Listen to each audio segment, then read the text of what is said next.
নমস্কাৰ বেদিক এষ্ট্ৰলজি আসামৰ সকলো বন্ধু বান্ধৱীলৈ আমাৰ আন্তৰিক অভিনন্দন জ্ঞাপন কৰিলোঁ। বন্ধু বান্ধৱীসকল, এতিয়া আমাৰ শাৰদীয় দুৰ্গা পূজাৰ সময়।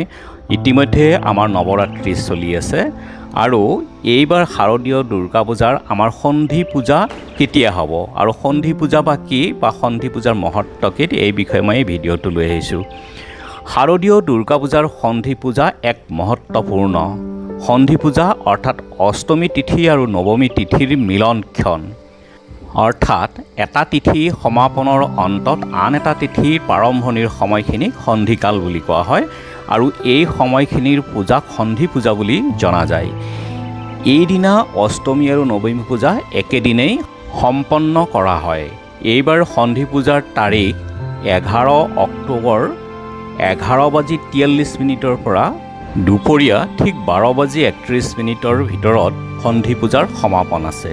গতিকে এই শাৰদীয় দুৰ্গা পূজাৰ এই সন্ধি পূজা অতি মহত্বপূৰ্ণ, কাৰণ এই সময়খিনিৰ ভিতৰতেই মা দুৰ্গাই চন্দ আৰু মুণ্ড বুলি দুটা অসুৰক বধ কৰিছিলে।